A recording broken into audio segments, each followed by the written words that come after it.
Hello indeed, because hello, hi, hey, hi everybody.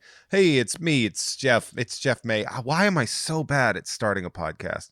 Well, not starting, but starting the started podcast. It's me, Jeff, from Jeff Has Cool Friends, and I have cool friends. I have such a cool friend to have on here. I'm so infinitely excited to have this guy on. I've been waiting to have him on.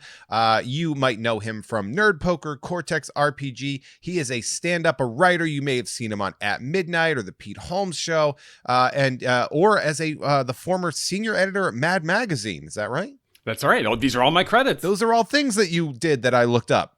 I mean, it's not like I needed to look up all that, but Dan Telfer, everyone. I think you're right, and thank you, Jeff. Jeff May, everyone. Correct. That is my name. I am. I'm doing great. I actually sent a text to a friend of mine who was actually a former student when I was on my way to record this, and I wrote, "Hey, do you have any questions for Dan Telfer?" And the reason that I said that is because she is a huge fan of you, and like to the point where I got a DM on Twitter that was like, "Wait, you know Dan Telfer?" Ha! And I was like, "Yeah, I listen to his comedy all the time. I'm a huge fan." Now, when you say students, you do boxing and personal training, right? It's that kind of student? No, this is what do you teach? I used to be. Did you not know that I was a teacher? I think I forgot. Because you and I have only known each other since like 2018 or so, and we haven't talked a ton during the pandemic, but I'm terrible at memory. Well, we were supposed to know each other a long time ago. Oh? Because our circles are very similar. Yes, like, that is very Nerd Melt was my home club. Same, yes. We are both very similar men. Like we're both huge nerds and stuff like that. I got started in this world much later because I retired from teaching at 30 to come out here and do this. So, do you keep teaching out here now? Like, no, I retired. Oh, good for you. I wish I could do that from my day jobs. You know what I mean? I mean, here's the thing: is it's not like I was like smart by doing that. It sounds like you more walked away than you retired. Is that accurate? No, because retirement was a very specific thing that it was. They literally like incentivized us to retire to save money. So like you got like your package or whatever. I got a $5,000 bonus check to retire. Hot damn. Well, that's how that's congratulations, teacher. Yeah. But that's cool. I am very flattered to hear your student knows who I am. Yeah, this young woman who I knew as an 8th grader and is now, Crazy. I'm guessing close to 30 now. Yeah, it's a very interesting dichotomy because I don't think of myself as old, and then like one of my previous guests is one of my former students who plays for the Dallas Cowboys. So all these kids are just full adults now, and like adults, not just like, oh, they're 18. When I was in my 20s, I ran some like grief and loss workshops and like high school small group things at my old high school. And in my head, all those people are still 14 years old, but sometimes I'll still bump into them on Facebook or even in Los Angeles or when I'm on the road. And like, they have gray hair and children. And I'm like, you know, I remember when you were 14 and I was helping you out with all kinds of weird personal shit. What has happened? I'm not sure I would have handled teaching this long. When I started teaching, one of the teachers I worked with was my old English teacher, who also had my parents. And if I was that person, I'd be like, what am I still doing in this town?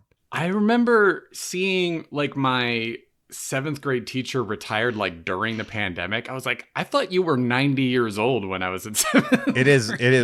It ages you rapidly. Like education ages you rapidly, I guess, because you generally tend to be a little bit smarter, although not as smart as I thought. When I showed up at the school that I taught at, and I didn't realize how many stupid people had that job.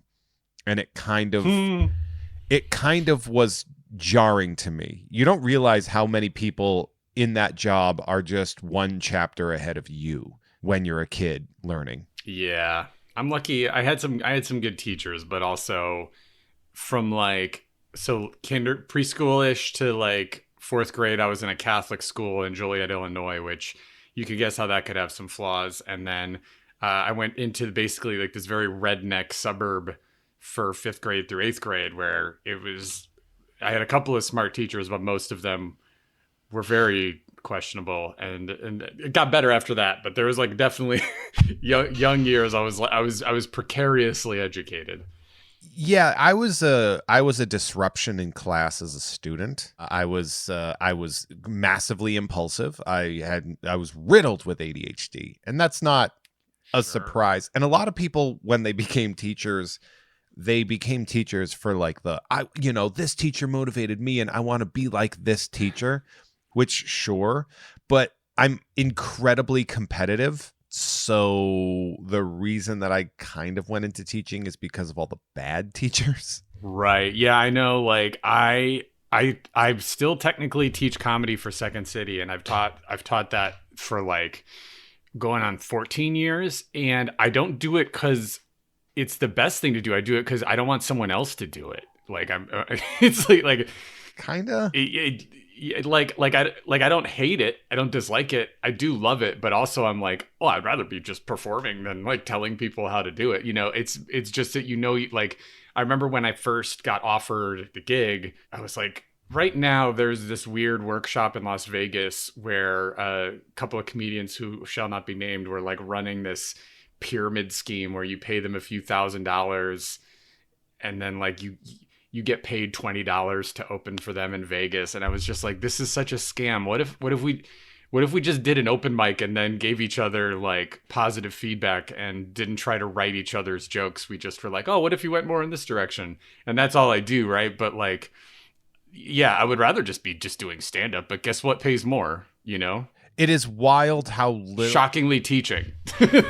It's funny too, because with stand-up, like for example, at Mint on Card, we pay comics through donations, and it has been like it started out rough, but it has consistently been where we're paying comics at least $20 to do a 10-minute set in a toy store, which is like weirdly better than clubs. And so that I was like, well, look, if we can do this based off of entirely donations, these clubs need to be. So I got asked to do a booker for a comedy club, a relatively new club, hit me up and he's like, hey, I'm the booker for this club. We'd love to have you on, give you a show, whatever you want.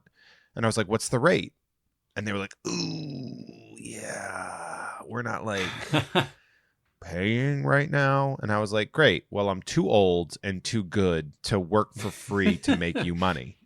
So hit me up when you guys get a budget and I will be happy to do it.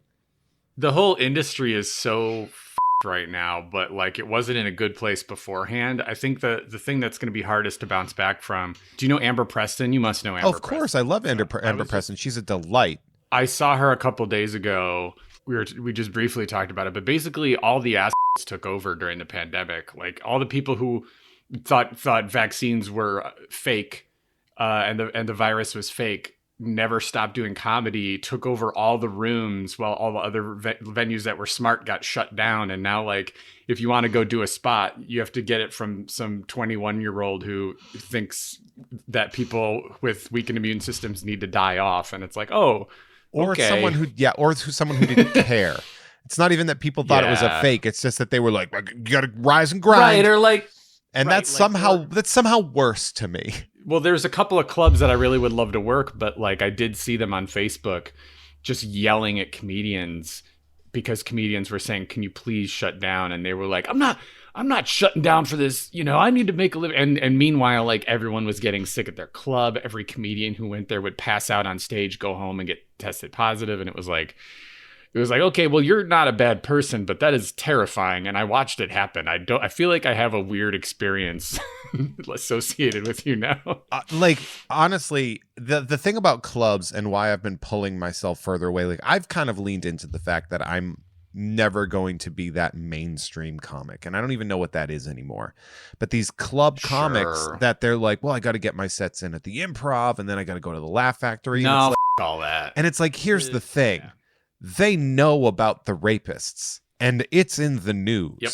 And they're still booking a lot of them are the ones those are usually the people willing to work when COVID spiking too. Of course. They've got nothing to lose. Yeah, what am I going to do? Die? I've already been ostracized. Yeah, so. not a huge moral backbone throughout. Well, luckily, if I can maybe steer the conversation in a brighter note, luckily, I think David Cross and Janine Garofalo kind of did all that hard work for us in the 90s. So plenty of music venues are willing to work with us. And luckily, over the last 20 years, people have convinced laundromats and pizza shops to join too. So we can figure it out. It's just kind of chaos right now. My dream tour is to do comic shops. Like I literally have a name. Like I actually pitched a show called the Comic Store Comics Tour. It was like going to be like a travel stand-up doc where it would be comics, like nerd comics going to different comic shops and like discussing and dissecting nerd culture while doing stand-up shit. And then the people were like, we're not interested in that. Yeah, there is a lot of comic shops in LA. I'm sure you could get something going around here. There's options. Well, here's the thing is I'm pretty exclusive with Blast from the Past because I've been doing a show at their comic shop since 2016. I really want to do a tour and do like the best comic shop in Austin Books and Games. Like, and I think I hit them up and they're like, yeah, we do events. I'd be like, that would be awesome. If you're willing to settle too, like there's a skateboard shop that does live shows and it's next to a gaming store in Fullerton, California. Like there's a lot of stuff like that where like you go like, hey, I'm gonna perform in the laundromat next to the comic book store. But, yeah, there's got to be something like that's. I think comic shops to me are like that. They're the Main Street. When they're like Main Street versus Wall Street, like local comic shops to me are like that's my nerd skew of what that is. That's what so many people's like Main Street is, but also like think about the most condescending gatekeeper you experienced in junior high. They probably were the person at the comic book store. Sometimes they could be really cool, but they're memorialized forever in The Simpsons as somebody who just like, yeah. So, I mean, good luck to you, I guess is my point. What's funny though, too, is like after having so much interaction and having worked at a comic shop, it is funny how that stereotype is such a minority now of comic. I mean, clearly, if you go to a convention, you'll see some of the old school vendors that hit the stereotype hard. Well, yeah. And also, I know there's always been fantasy sports math nerds, but I'm speaking to a nerd who I've never seen without a sports baseball hat on. And like, I think nerd culture has been completely mainstreamed for a solid 20 years. One of the things, and I think that's literally important for me to sort of stress out and I used to do this for my students too, is that I've always been a nerd, and I've always been an out nerd. And I look like a bro. I have a very bro energy. I've been treated negatively more by nerds as an adult. Absolutely. Same. Yes. That they treat me like I'm like a faker. I can speak to that too, because I've always, when I was a kid, I related a lot to nerds, but I was never cool enough to eat at their table. Mostly because I couldn't remember things. Oh, really? I have symptoms of ADHD too. I was told that I remember faces too well to have ADHD, but I was mostly referred to as a spaz. And I liked a lot of nerdy stuff, but I was mostly just like you were saying, just vibrating through school the entire right. And so I wasn't invited to play in a lot of D&D games as a kid. And as a result, especially because I can't remember a lot of trivia, nerds will constantly come up to me and just be like, "You're fake." And it's like, okay, like what? I think at some point, like when the guys who run the Penny Arcade comic on the internet started running multi-million-dollar conventions, just nerds took over, and every single one of them carried baggage from childhood and we're like, we're going to destroy everyone that makes us slightly upset. Yeah, anyone with broad shoulders can die. Or broad shoulders, but also anyone who can't remember this Star Wars quote, I'm going to ruin their life. You know what I mean? It's funny too. I did have an interaction with that one of the people who's a friend of mine at a comic shop. Something bad had happened to me and I forget what it was. And he kind of snickered. And I was like, why would you do that? Like, why is that funny? And he was like, well, it's sort of like getting revenge on my high school bully. And I was like, dude, I was the fattest kid in my grade my entire life. I was bullied the whole time. I was like, I was the one that got bullied. How are you treating me? Like, how is that fair? And he was just like, I hadn't really thought about that. I was like, there you go. Right. Do perhaps humans have a rich tapestry of experiences behind them? That gatekeeping thing is so weird to me. Well, and I've had prejudice against bullies. Welcome to my cat Duncan behind me, by the way. Like, of my 5 main bullies, I bumped into like 3 of them, and none of them could remember bullying, and they were all just sort of like, hey, my old buddy. And it was really confusing, and I think it's just because they dismiss it as they do it. They're probably... Well, they probably don't view it as a bullying behavior either. They were probably getting their ass kicked at home or something, and then for them to go act out, they were on autopilot, dealing with rolls downhill, yeah. Yeah. And I one of them messaged me on MySpace to apologize and say that he had tried to turn his life around, and that blew my mind a little bit. But I think like even bullies, there are, like you said, even the people who ruined your childhood are often of many stripes when they grow up, and I got the kicked out of me. So I think that says something. I got one of my best friends, her brother punched me in the head on a bus one time, and he's like a cop now. Of course he is. and she was like, oh yeah, my brother, blah, blah, blah. I was like, you mean the one that punched me in the head on the late bus coming home from school one time? And she's like, what? I was like, yeah, that happened. And he's like, I don't remember that. And I was like, well, why would you ever remember that? Being an impulsive class clown riddled with ADHD, I said terrible things as a kid. Oh, me too. Yeah, I was especially like 19. When I hit 19, the chip on my shoulder was enormous. I said terrible things to people. I absolutely recognize that is bullying behavior. And so sometimes people will come back and they'll be like, you said this awful thing. I was like, you're probably right. And it was awful. And I'm sorry. And if I could go back in time and undo that, I would. All I can tell you is I'm so very different now. And I'm so sorry if anything I did hurt you, harmed you. It clearly had a lasting effect, and it is incredibly shocking to people. They'll be like, oh, well, yeah, okay. And I'm like, look, man, I don't know what to tell you. I was an impulsive child seeking attention, and the insults are the easiest thing to come. It's like such an easy thing to come when people are mean. So much easier to destroy than create, right? Yeah, like knocking someone down is 100 times easier than like building a rapport or figuring out how to work with them, Yeah. And it's funny too, because people will, they'll see me, but then they'll see like the thousands of graphic novels behind me and all the toys and stuff. And they'll be like, none of this matches. And I'll be like, it does. You're just stereotyping. Once you start talking for a little, I can tell you're a nerd. I can tell you're a nerd, Jeff. We've been around each other, but I think the first time that we ever really interacted officially was at I think it was Bobby Oliver's mic. Oh, that sounds like it might be right. Yeah, at the Dow Comedy Studio. And I was just like, I know this guy. We've been in the same places a lot. I mean, yeah. And you were leaving, and I said good set to you, and then you turned around and came back to watch my set. And that, I remember that. I remember that. And I think it might have been because I was wearing an X-Men jacket. That'll do it. It might have been something, but because you had walked out and I was like, that's a great set. And then, because I remember I saw you did like a fish hook pattern where you were like leaving and then turned around, came back and sat. And that stuck with me as like, oh yeah, he's like a good dude. There's a solid chance you guilted me into staying. But that being said, I'm a strong believer in once you do your set at a mic, you stay around as long as possible, like at least one more, if not 2 more comedians.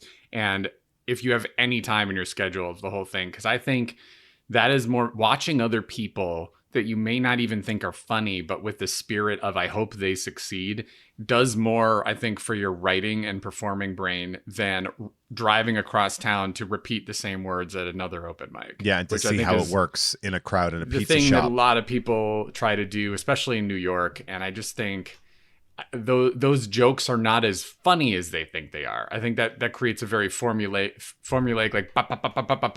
like one-liner pattern that is really overdone and often is like without real interaction or engaging with the audience. And I don't know. I was glad to see your set. I'm happy to stick around at Mike's because like you'll see some of the worst comedy of your life at open mics, but it's fun when they're good. You do want to tell them like good job because you pray they will make the scene more interesting. Especially too, like, you know, I book a show.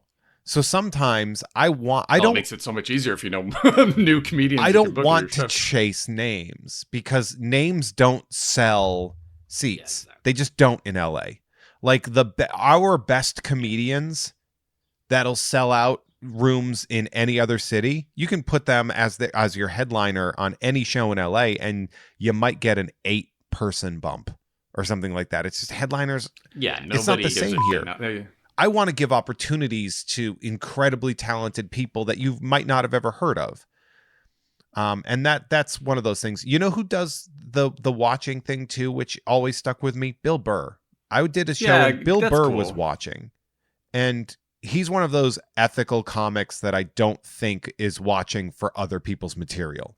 You know, I completely agree. It's not like a Mencia. He seems very down to earth. He seems like the kind of person where if he pissed you off, he would sit and listen to why he pissed you off, and he would apologize. He would still piss you off, but he would be human about it, which I think a lot of people are very competitive in the wrong way, and they think they have to win the scene.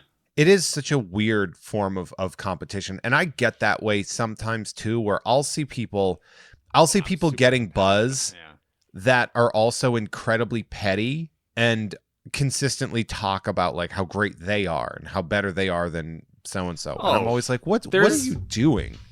There's this dude who he keeps getting all these amazing opportunities who's from Chicago, and like he's gotten these hour-long specials on big streaming networks. And I'm like, I remember when like a woman in Chicago had a restraining order against you. You were the biggest piece of shit to every comedian in Chicago. And now everyone's just like, oh, he's just so nice and so fun. And you're going to encounter so many people like that the longer you do this, because you're thrown into, it's not like a lot of forms of comedy or performance or writing where you get thrown into a group and like you find a group of like-minded people and eventually you stick with them. You're constantly thrown into a large bowl of people you have zero things in common with over and over, and you're gonna see a lot of recurring faces who are garbage people. And it's really, I mean, shows are like group projects in high school. Every group project is different, and every show that you get booked on. There was one time that I was opening for Val in Boston, and this guy, this piece of comic named like Don Zullo or something like that comes in, and I'm saying his name because I don't like him, and he f him. Well, if he still lives out there, yeah, he's doomed anyway. Well, he did this whole like anti-trans. It was like all about like a Jaws movie where a dolphin is claiming to be a shark. And it was like this he was doing all that. And I went up afterwards, and I'm lucky enough to be in the position where I can just on people like that. And I don't mostly on shows, but I went up on that show and it was like he was dropping in. The club just let this dude drop in. Val's audience is not the kind of audience that would be okay with this. Right. So I was just like, well, this. I don't mind burning this bridge. I know Val's not going to want to, but this. And I was like, did y'all think you were going to get a 12-minute hate speech TED Talk just now? And like I just roasted this dude for like most of my set and like killed while I was doing it. But I was just like, this guy, he bombed and he should know why he bombed. And I made sure that he did. And like, you're playing a long game that a lot of comics don't understand. I think a lot of I would love to just get into this for a second because I love venting about this. Let's do it, man. I feel like what comedians don't understand is your bullshit will live much longer than you actually believing in your bullshit. These jokes will stick, even if you don't record them on the internet, they will stick in people's heads and they will remember you're a piece of shit longer than they'll remember you're funny. It's because of trauma. They're gonna if you're doing a show where all you do is talk about how women are lesser than, women are 51% of the population. there's gonna be women in your and they're gonna hate you. And even if everyone's laughing, those women are gonna be like, they're gonna see you for laughing, and that's gonna be your legacy. And also, in addition to that, I think a lot of comedians right now, especially super millionaire ones who can off, they forget this really basic comedy rule that I think we all learn pretty early, and some of us forget because we're lazy, and nothing makes you lazier than when you're rich. People often laugh because they're uncomfortable. Yeah. And I think a lot of people forget the whole point of comedy is to enjoy the laughter.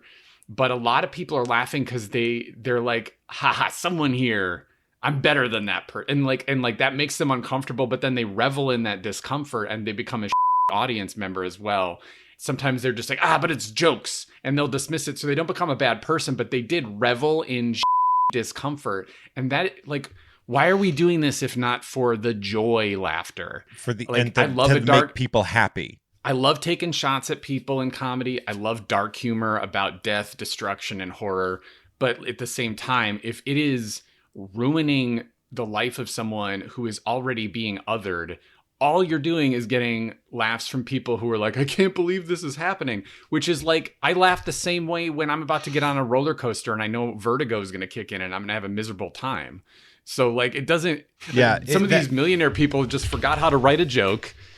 They're like, okay, I'll make this audience laugh with, oh, I can't believe he's saying that, by being mean to people who are already experienced.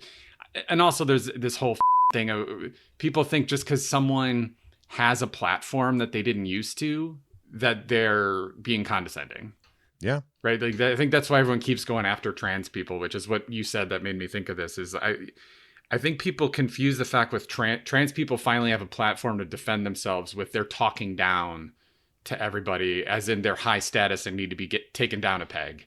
Yeah, it's interesting. No, they just finally have a platform with the internet. That's all it is. It's one of those things too where, like, of course there are trans people that are ass. I know some of them, but that doesn't mean that assertiveness is being an ass. Like, learn that being an ass is being an ass. I think multimillionaires truly forget your power is so much more attractive than whether or not you're funny. So every special you put out after you have millions of dollars, you need to be aware people will come and laugh at you no matter how dumb you sound, right? Like, if you're waving your power around, people will continue to prop you up. So you may as well be funny and try hard and evolve at the same time. So your legacy isn't, remember that piece of shit that had 10 Netflix specials? This reminds me of a thing. I was on one of the groups I'm on Facebook. I very minimally go on Facebook, but I have to be on a couple of like statue forum because of the job that I had doing social media and stuff and working for these statue companies. And a guy posted a thing, an honest question that was like, hey, with all the weird stuff that you find out about some actors, and like, the question was sort of like, does owning stuff with Amber Heard or Johnny Depp's likeness make you uncomfortable with the collectible that you bought? Like, kind of a thing. Like, how do you relate when somebody is like, does something awful to, to what, and you have a piece of them, right? It's a good question. An honest, good question of, do you separate the art from the artist, and blah, blah, blah. This one dude on this goes, and I'm gonna read it verbatim because this is such a weird and stereotypical answer.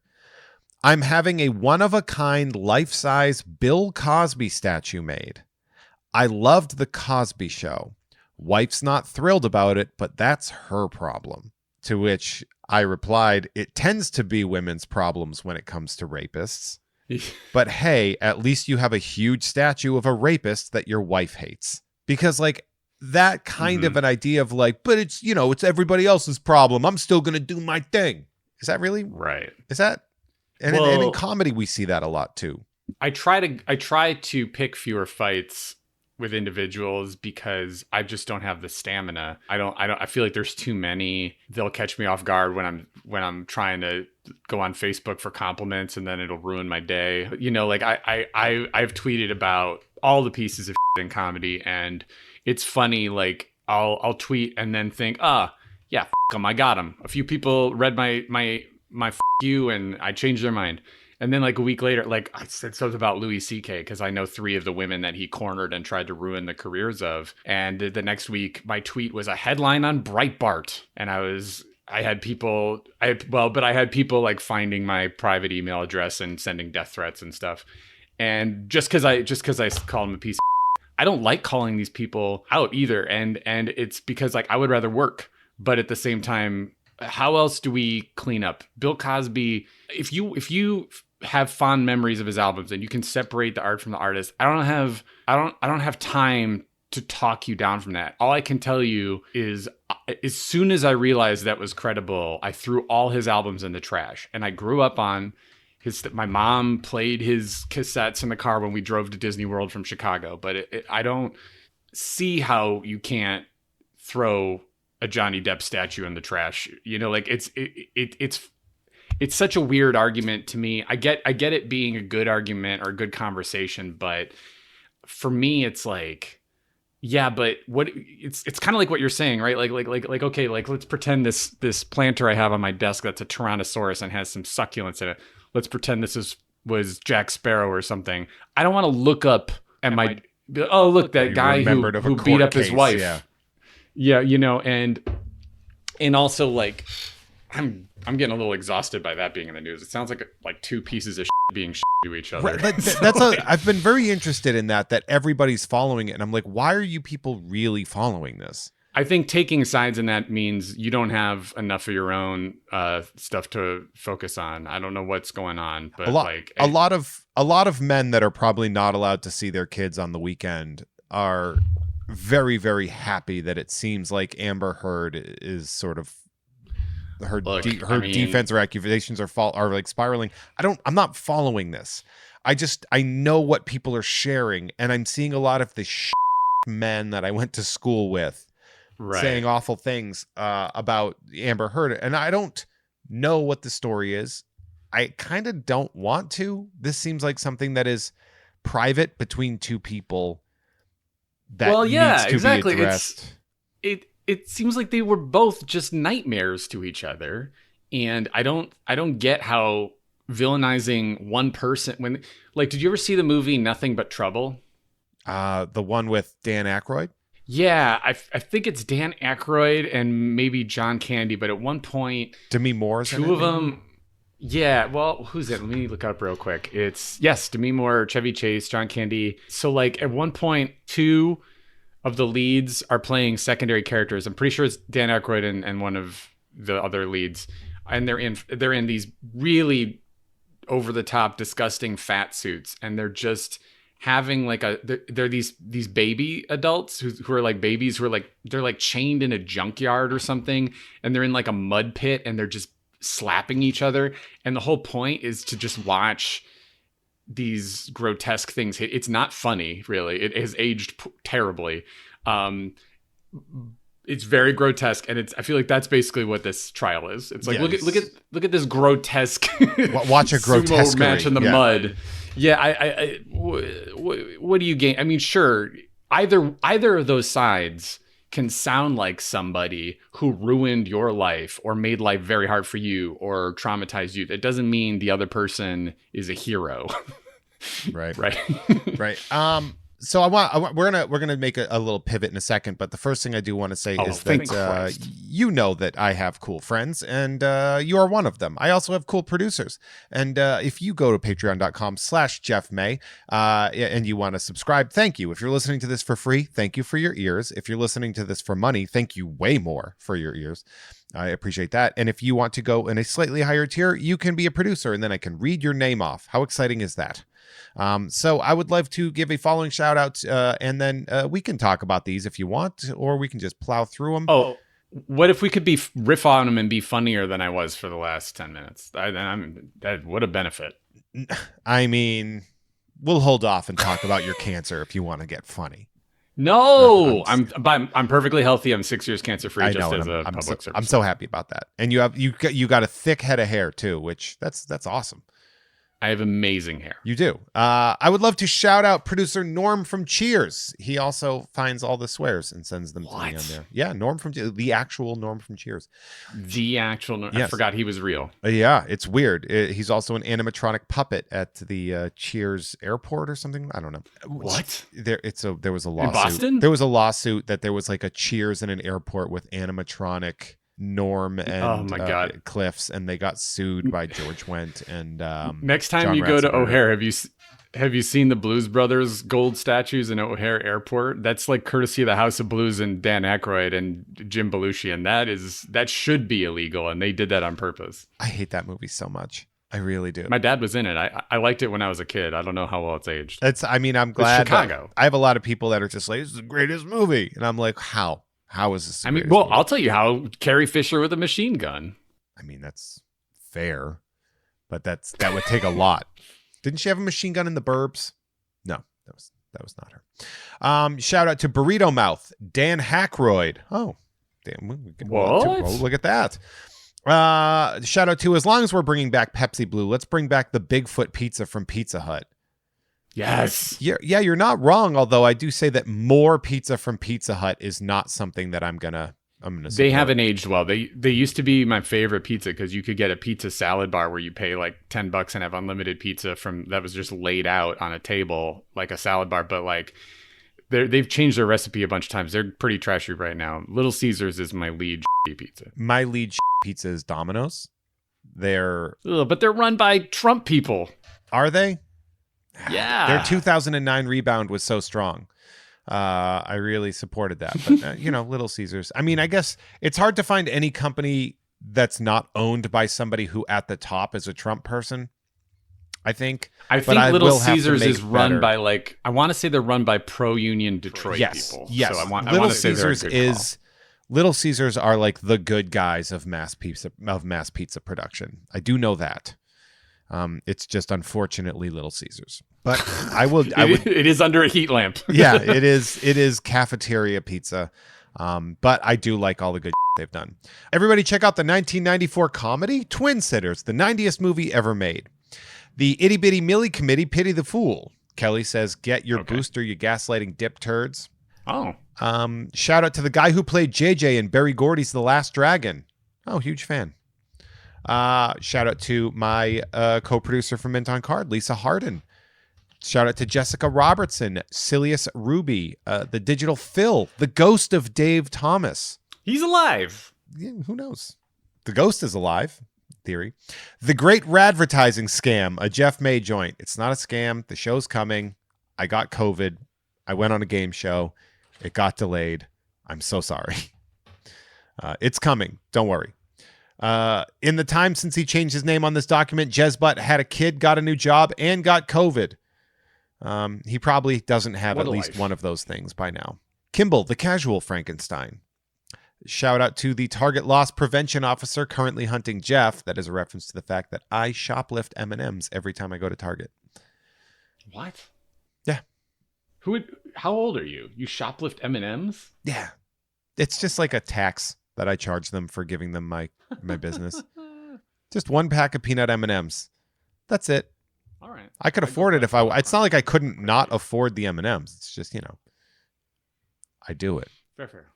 Shout out to Steven, Mr. Billy Beck, Cody Beck, Mike Gouts, Lisa McCarty at Comics Book Girl, comics with an X and girl with a U. Aeschylus and his tortoise. That is a reference to a question that I should have gotten right on the game show. But I did get paid for that. So I got paid this morning, actually. I checked my bank account. What game show?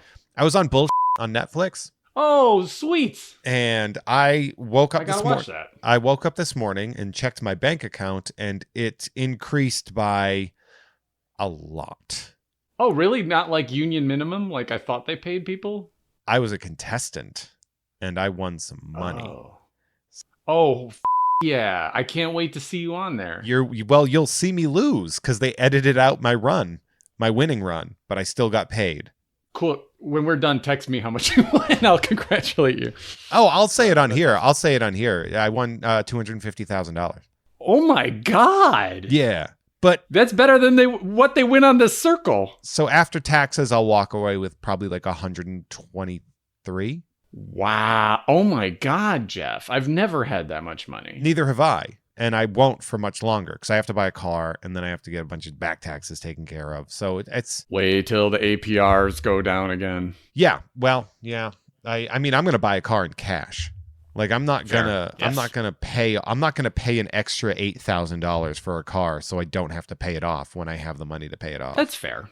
That's fair. Well, keep an eye on how bad the computer chip shortage may be having people gouge their prices. And also, I can't recommend enough buying an electric car for obvious reasons. Yeah, I'm gonna try to buy something closer to that, but everyone's like, what kind of car are you gonna get? I'm like, I don't know, like a Corolla.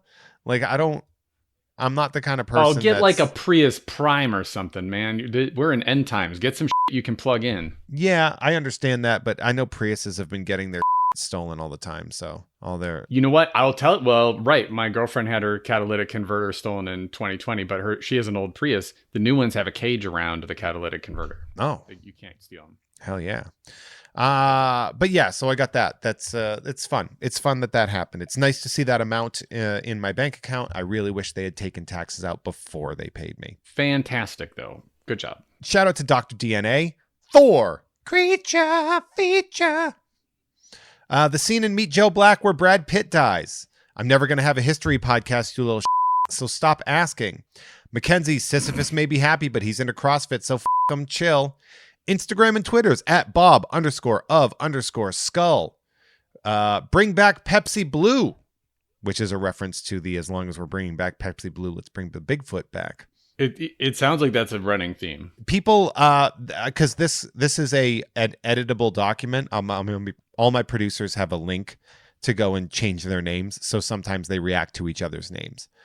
For a while, there was a war between two people named Steven, and it was great. Shout out to Lemming Malloy. Shout out to Jocular, Haggard, Cantankerous Fool. You're also going to see a lot of JHCF references here. Shout out to Paul Dano's first official credit is in a failed pilot called Sensei Rainbow and the Dojo Kids. Oh no. Jeff May convinced me to quit Twitter, and you should quit too because it's awful. Bitch Scotch and Clippy are Jeff's coolest friends. Shout out to Michael Wells. Nicholas, happy to pay more for this privilege. Fabian. Shout out to the local man at Gavin_not with 2 T's. Jen, be earnest and enjoy what you love. Ass of Bass. That's a good one. Yeah, it is. That's a good one. Adam Warlock. He all wants that your she soul. wants. Right. Shout out to Verbose Minimalist. I was really loud on that one. I heard myself come back. Shout out to the Pajamarai on Instagram for pictures of my feats of strength. Kale's only true purpose is as the garnish at a 1996 Pizza Hut buffet. Christy Salinas. Pizza Hut buffet. Remember? Yeah, see that? Oh my God. Are they changing their names live while we talk? Wouldn't that be fantastic? The references. Parker Aylesworth is not that tall. He has fake legs. Yeah, there's a lot of Pizza Hut references. I've realized. I've curated a very interesting fan base. Shout out to 3 Jacob Tremblings in a trench coat sneaking into an R-rated movie. Where's Clawful? Clawful is the Masters of the Universe guy. Of course he is. Collect. Are you? Yeah, you're a fan. Yeah. I adapted Masters of the Universe for tabletop role playing. So yes. Oh. He ended up being one of the Kickstarter push goals, right? Oh, sweet. I think like a statue of him. Yeah, the little tabletop. Mm-hmm. But he's my guy. That's what I collect. He's great. Shout out to Cronenberger Meisterberger. Shout out to It Was Me, Jeff. I've been giving you $10 a month since the beginning so you could afford more gas station Pop-Tarts, keeping you sluggish. Just slow enough for me to steal Christmas. I'm a big Christmas fan. Good. Yeah. How are you for what are your holidays? Are you a Halloween guy? Oh, Halloween 100%. I like Christmas too. I love just driving around and looking at Christmas lights, but Halloween, man, that is amazing stuff. El Celdo asks, who's your favorite Robin? Do you have a favorite Robin? Robin Leach. First one, it's easy to remember. Well, yeah, if we're just talking like across the board Robins, it's probably not the one they put on tights. But I don't know. Robin Tunney? Robin Tunney's great. She's going to be at, I just saw that she is going to be at Monster Palooza. That'll be this weekend. Robin Williams also not that bad. This weekend in Pasadena. Head on out. Check out the Tweeterhead booth. I'll be there. Yeah. That is funny. Who's your favorite Robin? I'm like, Robin Hood Men in Tights. Oh, I guess it's still in tights. Williams or Tunney. It's a close one. That's a good, yeah, those are good ones. In Soviet Russia, we have Cool Jeffs. Shout out to Aaron Meyer, Ricky Cilantro, Big Booty Boy, 42069, Asking 7, Tyler Wilgus, Jeff using Deep Blue Sea memes to break bad news. Gray Man of the Nightmare Potluck. Everyone is welcome at the table. Yeah, I announced Betty White's death via a Deep Blue Sea meme that I made. You know, one of my favorite dumb movie lines is when LL Cool J lights the shark on fire and says, "You ate my bird." That made me laugh really hard. That's a great movie. I love it. But I think it was who was it? It was the Skarsgård that was in that movie. And right when he's about to get his arm bitten off by the shark. And sure. And I think I put Betty White fans over him, and then 2022 on the shark. And it was just like Have you seen The Northman yet? Speaking of Skarsgård, I need to. I know. It is the most masculine movie. Oh my god! I want to ruin it for you, but I'll just say if you've seen Big Little Lies, where that Skarsgård is married to Nicole Kidman, it is very disturbing to see Nicole Kidman be his mother, and it's like, okay, well, that's what's happening. Yeah, this is how it goes. Nicole Kidman, when she came out in Aquaman as the mother, of two men over 40, I was just like, come on, guys, because she was it was Patrick Wilson and God, why am I forgetting his name? He's gorgeous. Jason Momoa, yeah. And I'm like, those men are over 40. She's like not their mother. And then their dad's is Boba Fett right. But in Hollywood, Nicole Kidman and Betty White were in the same age range. Exactly. So. Show me in the rules where it says a dog can't play basketball. Funky J. Farty Marty tried Jeff's egg-based diet, and all he got was this stupid nickname. I love eggs, man. They're great. I've been vegetarian since I was 16. Can't quit eggs. Why can't I quit you? Gerard Ruane. Shout out to Kool-Aid Molotov says Twitter jail sucks, but telling Ted Cruz to fall onto a box of scorpions with poop-tipped stingers was well worth it. Good, agreed. You know who's a great comedian who's in Twitter jail? Derek Sheen. Do you know Derek Sheen? I don't know Derek. Really funny comedian from Seattle. Highly recommend him. Look him up. I think we should, everybody. That's the big plug here. Yeah. Shout out to Gregarious Gregorio. Goji, Jeff hates competitive fun. That is a mashup of a reference to this podcast, and also You Don't Even Like Sports, the sports podcast I run for people who don't like sports. Rudy, what's your favorite Pokemon Rueda? You have a favorite Pokemon? Oh yeah, no question. Slowpoke, the little pink weirdo who sleeps all the time. Oh, hell yeah. That seems like a really one to have in like a fight. I think Pokemon, man, I've played Pokemon. My whole goal in Pokemon is to get the weirdest, most innocuous, dumb-looking ones and try to like level them up so high they can destroy people. I used to do that with the Star Wars card game that I used to. Same thing, yeah. I used to try to do like, I'm going to make a Jawa deck and see if I can beat your Vader deck or what, just a bunch of like 30 Jawas murdering Vader. I used to do that in sports video games. I'd try to get really good and then like take the 1992 Minnesota Timberwolves to the NBA finals. That was a lot of fun. I always, playing like NBA Jam with the Mavericks or something like that too, or whatever. Yeah, I always liked that. My favorite thing to do would be to make 5 foot tall, 460-pound players in Madden and have them do like a 4.0 40-yard dash. That was always I just really wanted to do that, like make these like super tiny, but like just basically these human tiny walls, but have them run so fast. All right, so where was Andrew? You don't even like Batman, McGuire. Jeff has comely feet. That means they're covered in cum. No, gross. Nerd numbers. Jeff May is really big in my tight little circle. Yeah, that's definitely a thing I said out loud in a podcast, and I will pay for that forever. Shout out to Huey, Bart Fardigan, Patrick Dorr, at AV Foundry, Jennifer Fendelander, Bodacious Big Bad Bouncing Bollock Bonanza, the most well-prepared dead guy, and jumping rope, still a sport. Jeff not liking it, still a fact. That is a lot of people that are supporting me, and I appreciate them. That's so great. Thank you for support. I supporting this stuff really makes people keep doing it, even if they have won a game show. Yeah, that money is already spoken for. And people are like, what are you going to do now? I'm like, still try to live. Dude, yeah, I would pay dental bills is what I would do. I have 2 teeth I got to buy. Like, that's... I just got 3 new ones, and it is such a relief, let me tell you. Oh, yeah? Yeah? Where'd you get them? Like, inside the... My molars. I had molars that needed replacing, and I got the fancy zirconia ones, so I wouldn't have to worry about it. Did you get a bridge, or did you get implants? I get implant. I got, they dial them down to a stub, and they put a crown on top of it. Yeah, okay. Oh, okay. Because I think I have to get like a screw. Like I got pulled. Like mine were pulled out. I had that happen to me when I was a little kid. I just got my 2 front teeth in, and they got knocked out. So I had pins put right here. Yeah, I've heard that. Yeah, like that's what I got to get those. So I want to talk about projects that you've done. Your stand up and all the cool that you've been a part of too. This isn't just us hanging out. So I want to talk about you're really active in like the RPG community. Yes. I was always CCG. I was always card games. I never really got into the role-playing games because I was too busy playing Star Wars and then Magic. Fair. I got into those, I think, because I am very competitive, but I don't enjoy it.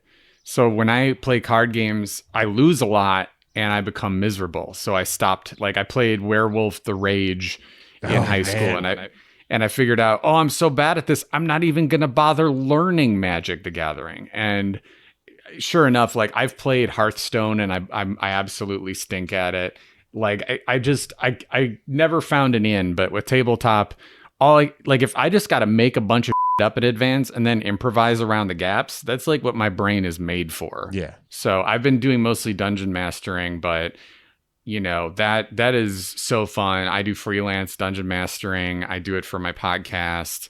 I've written for Dungeons and Dragons. I've adapted stuff for tabletop. I just had a book come out that's adaptation of Netflix's The Dragon Prince. So tell us about that book. It's called Tales of Xadia. And I co-authored it with Cam Banks, who is the steward of the Cortex gaming system. And he handled all the mechanics. And I made up a bunch of new lore, characters, monsters, and stories. And that's cool. Yeah. That's going to feel so cool. It was. I watched all 3 seasons of the show 1,000 times each, and I shared all of this with the creators and writers of the show and had them bounce back and forth with me to make sure I nailed it. And I'm proud to say I came up with 47 different species of dragons, not like 47 individual dragons, but 47 species. So we could have like a full bestiary in the book and like a bunch of creatures. Christ. I was like, what I said to them was, I've always wanted to write a book like this, so I hope you don't mind if I go hog wild with some weird stuff you might not expect me to go hog wild with. And they're like, just run it by us. And I got to write like folklore. I got to make up monsters that were just the silliest thing I could think of that would fit. And I'm really proud of it. So, you can get it right off the website, which is talesofxadia.com, XADIA. And eventually it'll be available at all places. But like if you're in LA, go to a local shop. A lot of local shops have these, and that's way better. Getting it off the website obviously nets the most money, but I don't make residuals. So just support a local game shop. If you're in LA, go to Geeky Teas on Magnolia. I signed a bunch of them, and you can get one with my signature in gold Sharpie if you go there. Geeky Teas and Games is an interesting spot because it's literally exactly what it says. It is a gaming and tea store. I bought my D&D stuff there for a long time, and I volunteered in their cat adoption center. They have there too, but I ran a comedy show out of their storeroom for a couple of years. I think they don't do comedy there anymore because of COVID. I did that show. I'm not sure if you were there or not, but I did that show, and because that was before. I think that was before we were like friends. That would be possible because I ran shows there from early 2018 right up till the pandemic. Oh, so I guess it must have been when we were buds. I ended up buying some Tick action figures there that were on clearance, and I have I have it. It's like nice. Right there, the box that's up there in the top corner. I have too much crap. I have too much crap, but I like plastic crap. Do you collect anything? I used to. I do. I try to like have less things. I sold off my Sandman porcelain figures at the beginning of the pandemic and was just like, let's own less. But yeah, I used to collect a lot. I still have a few little. I have a few old like Mara Jade Star Wars figures and stuff like that. Mara Jade. We love to hear it. You're a Sandman fan? Yeah, I can't wait for the new show. I know someone who worked on it. Oh, that's awesome. I think you do too. You know Shadi Petoskey, right? Not personally. Okay, I'm aware. Yeah. She worked on it, and yeah. Funny. I was talking to. Do you know the name Sean McManus? Do you know who that is? I know who that is, but I don't know Sean. He drew Volume 5. I want to say. Yeah. So he was a real workhorse for DC back then, and he had done Swamp Thing with Alan Moore, and and he was telling me the story last month at Wicked Comic Con. He was just like, he's like, I contacted my editor and was like, okay, I just wrapped on this project. I'm available. What do you have? And she was like, okay, well, I got 2 things. One that you can start literally today. The other one you're going to have to wait like maybe a month and a half for. And he was like, well, give me the thing today because I want to work. Like, give it to me now. And yeah. Like, he's like, so I was given Dr. Fate, and the thing that I didn't wait for was Sandman Volume 1. Which the residuals alone on being the artist on Sandman Volume 1, Preludes and Nocturnes, would be unbelievable. Dr. Fate's cool, but yes. You ain't buying the 1987 Dr. Fate trades. I mean, that's when I discovered Dr. Fate. I mean, sure. Yeah, but like it's funny. Like it's funny because he eventually worked on the project anyway because they really wanted him to do it. But it's so funny that he just had to like not do it at that point. Yeah. Oof. Yeah, well, he's done okay, I think. Working on, he did what? Swamp Thing, Sandman, Fables. Yeah. Like he's Mr. Vertigo. You said you were talking about wanting to tour. Is it like, how do you? Yes. Do you want to start like traveling to? My hot spots are the Midwest because I'm from there, and the Pacific Northwest because there's a lot of liberal nerds up there. So I'm going to be heading probably to Portland, Seattle, and Chicago around the end of the summer when I feel like this current wave will be done. But I mean, I've booked and canceled a couple of tours. So I'm just at this point just begging people like, listen, keep an eye on my social media. I will be sharing my calendar. Have you looked at plane ticket prices? No, like I know a lot of comics are canceling their tours because they just can't afford to travel. Are the plane tickets hell right now? They're hell. They are like legitimate hell. Like, well, I don't want to take a plane, so we'll see, right? Like, I still feel uncomfortable getting on one, so we'll maybe I'll drive, but hopefully everything will sort itself out. I'm gonna just hold off. Motor City Comic Con flew me out to Detroit, and they sent me my travel stuff, but it had like a receipt of how much my flights cost. Oh man! And for round trip from LAX to Detroit, it was over $1,500. Oh, Jesus. Yeah, I hope this all sorts itself out, man. Yeah, it's a bit much. Like that's a lot. I do hope that you get to do that. Would you car, train? How would you do this? Ideally car, but yeah. I mean, I would ideally plane. I like planes. I like going on planes, but I just think that I'm not convinced they're safe yet, and also I don't feel like having a bunch of weird racists who refuse to wear masks scream on my flight, which I know people that has happened on their flight. I'm not just exaggerating, right? Like, it's just like, it's crazy when you read the number of flight staff who've been assaulted, and it's really it's panic inducing. Bit of a problem. Some would say it's a bit of a problem. I'll do what I got to do though. Like, stand up is my absolute favorite thing to do. I love writing. But I'm going to be probably writing and doing stand up the rest of my life, but like stand up is just super cathartic for me. And I really tried to grind an hour out in between waves of COVID in front of live crowds. So I'm excited to bring it to people. I mean, you kind of should, right? Like you should be doing that. Yeah. That's what we do. That's how we do that. And I've always tried to follow the Carlin model of like, you put a special out and then you retire it all and try and build yourself back up. But COVID kind of that over. And also when I had cancer, it delayed me too. But like I haven't put out a full special since 2015, and I've already thrown another hour out since then, right? That I broke into a couple of EPs that I put out at the beginning of the pandemic. The Greater Chaotic Good EP, which you can get at Bandcamp. So if you go to dantelfer.bandcamp.com, you can check out his albums. You should be doing that. Listen to Dan. He is very, very good and very, do it there, not Spotify, which gives you a millionth of a penny per play. Correct. And also, it sucks because like comedy, you only listen to it once usually. So why not be somewhere where the artist will get something as opposed to there? Exactly. Although, to be fair, I know somebody that doesn't only listen to your comedy once. I opened with that. I'm so thrilled. So we have that. Definitely, you are the DM at Nerd Poker with Brian Posehn. Mm-hmm.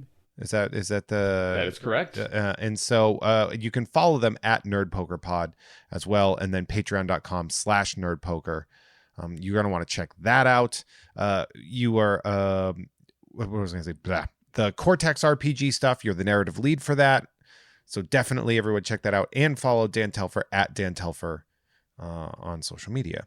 Dan, what else do you have to plug? Oh, that's it. You've hit it so well. Thank you so much, Jeff. It is. I did write all that stuff down, and it was basically me just sort of seeing your Twitter bio and then expanding it a little bit to write that stuff down. So definitely check that out, Dan. I'm really excited. For those of you that are patrons, stick around. We're going to talk a little bit about your time at Mad Magazine. Which sweet. is very exciting. So if those of you that are interested to hear about that, head on over to patreon.com/JeffMay and, give me a couple of small dollars and you can hear all about that. Plus early access to uncensored episodes with bonus content all the time. Plus extra shows like Ugh Fine with Kim Crawl, and Radvertising is coming. So stop harassing me about it. And yes, you can keep harassing me about it. Keep me honest. Make me work.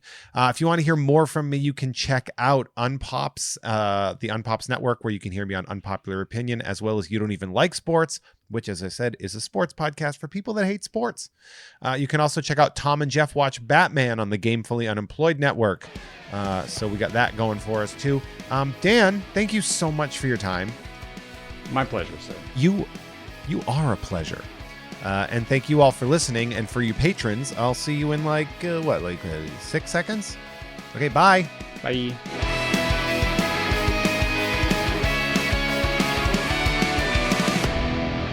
Hey, everyone. Our artwork is created by Justin T. Brown, who can be found at Artness by Justin Brown on Instagram, as well as artnessbyjustinbrown.com.